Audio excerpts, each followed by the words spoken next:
Alright, let's try this. I'm not really sure about the angle here for taping. So I take my 2 diamonds and line them up nicely, point to point. And I put in a pin right at the back. I don't put one in at the front. I'm lazy, and also I have to take it out right away, so it just aggravates me.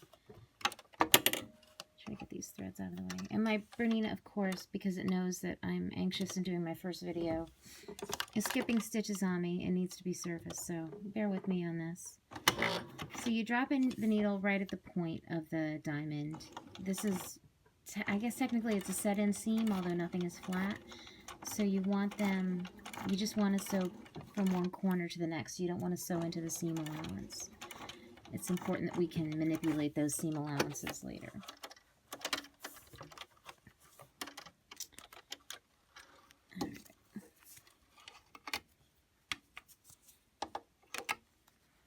So there's the first one, stitched together.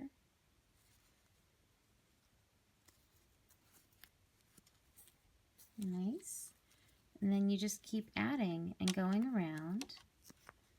So this goes like this, and I fold them together. Oh, all right. This goes like this. This is how I'm going to want them to be in the finished diamond, so I fold them down like that.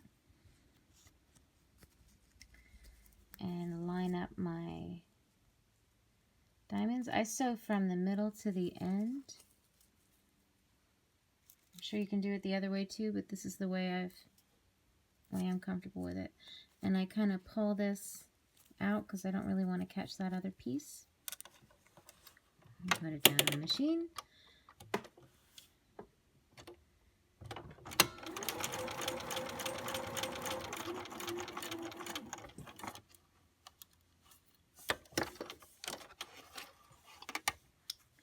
It just went from point to point, see? And then that's there. Take the next one, fold them together. I find that it's a good thing to really pay attention when I'm lining them up at the beginning. That prevents making mistakes and swearing later on and ripping out seams, which I don't know about you, but I do not like pulling out my stitches and having to do them again. It just takes so much more time.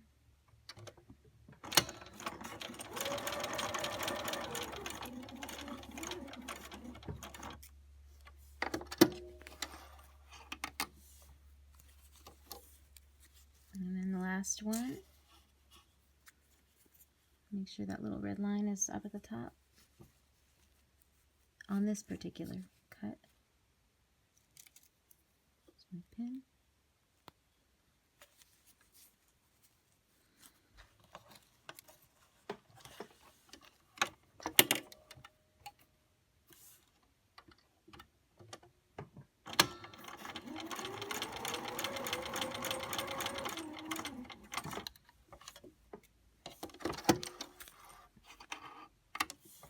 And that's it. So all 5 are stitched together, and next we go to the ironing board.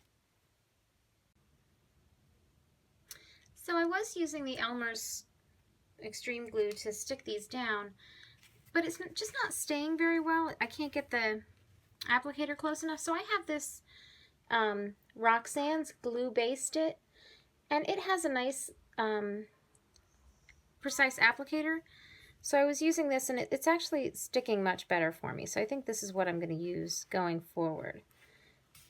So what I do is I run a thin line of glue. This is, you know, everything in this process is multiple steps. I run a little line of glue along it, and I use the iron to just dry it quickly and make a nice firm bond quickly. And I tend to not get quite as much glue all over myself. Although I'm still pretty sticky at the end. And that was probably a little bit more glue than I needed there. But this is all I do. I just go all the way around, pushing these down. So when you do it entirely by hand, this is one of the first steps after cutting all the fabric, is you glue everything down. And that's great, but then you can't stitch it together with your machine if you do it that way.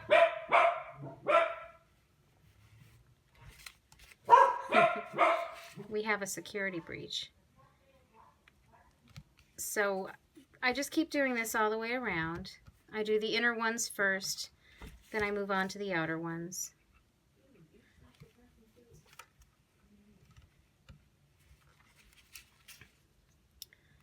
And eventually you get it all tacked down.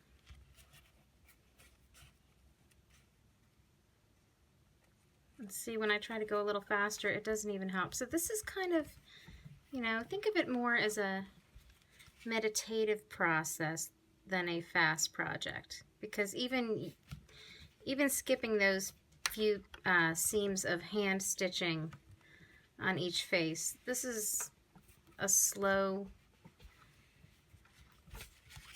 project. It's going to take you some time, and there's plenty of handwork left. But I could do math. I've saved 4 seams on each of 12 faces, so that's 48. That's a lot of time.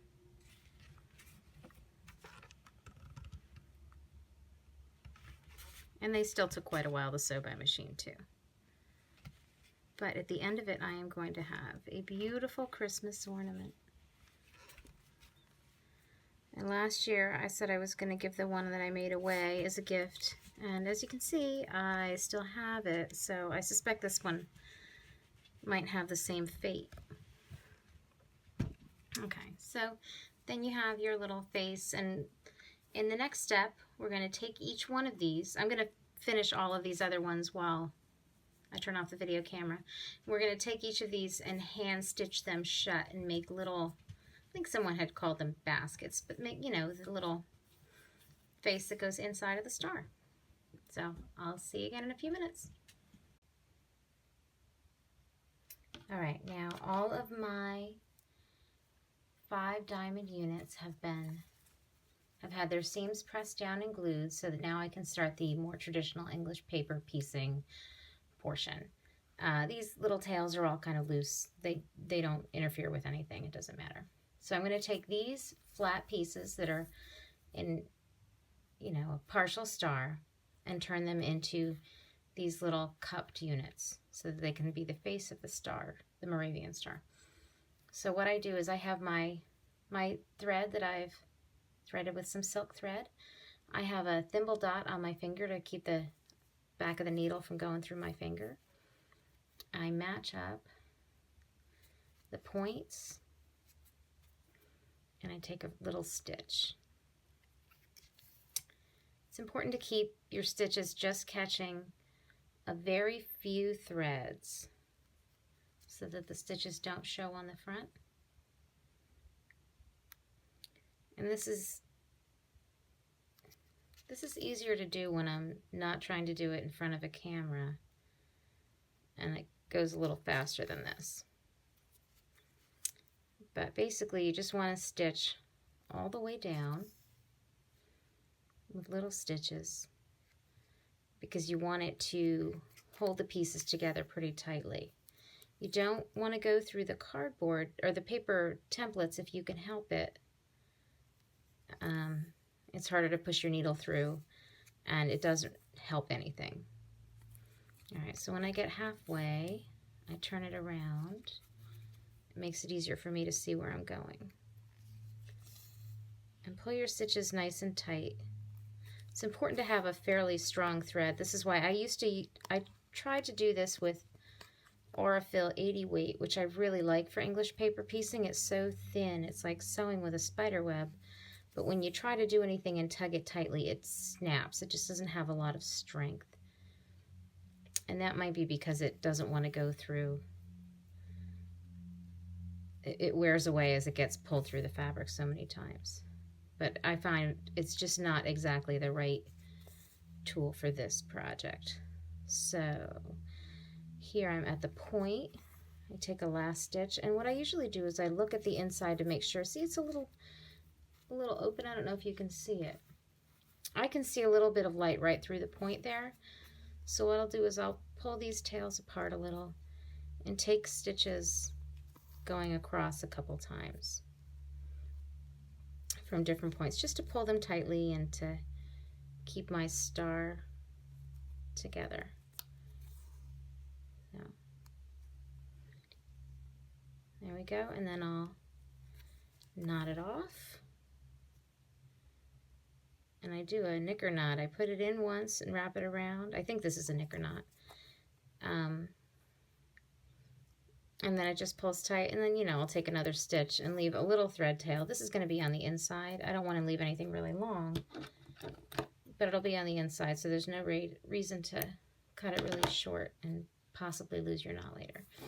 So there's that one little finished thing. And now I'm going to finish the rest of them and show you how I put the star together.